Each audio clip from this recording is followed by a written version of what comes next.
آٹھویں چیز، نہ بہت ہنسے نہ بہت بولے.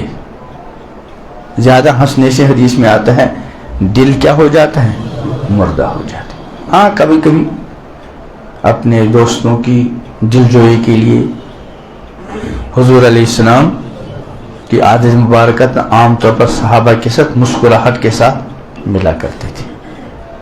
ایک صحابی ہیں غالباً جریر ابن عبداللہ رضی اللہ عنہ، وہ فرماتے ہیں حضور علیہ السلام جب بھی مجھ سے ملے تو ہمیشہ مسکراہٹ کے ساتھ، لیکن ہر وقت ہنستے رہنا اور خاص کر کہے کی شکل بہت زور زور سے ہنسنا یہ غفلت کی علامت ہے.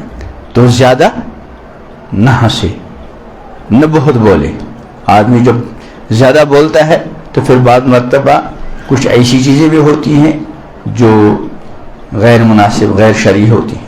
اور ویسے بھی اگر انسان جائز باتیں بھی بہت زیادہ کرے گا تو اس کا بھی برا اثر پڑتا ہے.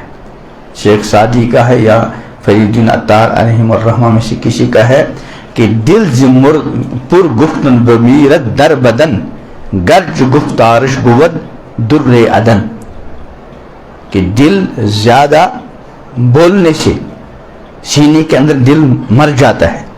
چاہے اس کا بولنا عدن ایک جگہ ہے وہاں کا موتی بڑا قیمتی مانا جاتا تھا، کہنے چاہے اس کی گفتگو بڑی فصاحت اور بلاغت کے ساتھ لیکن ہر وقت بس بولتا ہی جاتا ہے تو اس کا دل پر کیا پڑ جاتا ہے اثر، خاص کر بلا ضرورت کی.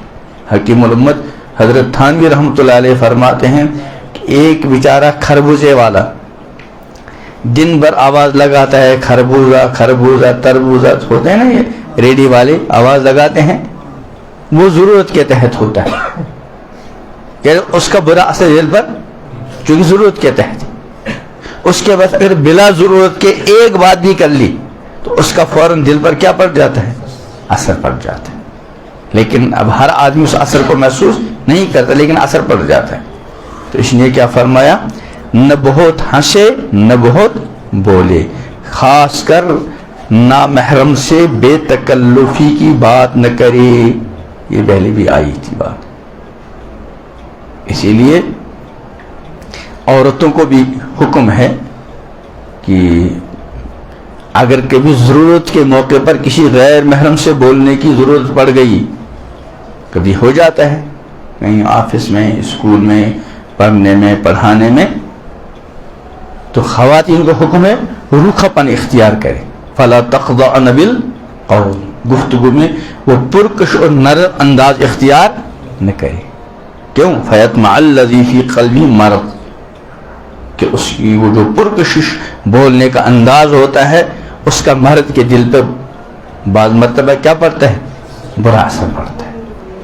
ایسے مردوں کو بھی چاہیے جوانوں کو بھی چاہیے کہ غیر محرم سے اول تو بلا ضرورت بولے نا، اور جہاں بولنے کی ضرورت بس بقدر ضرورت اس میں بھی بے تکلفانہ انداز نہ ہو.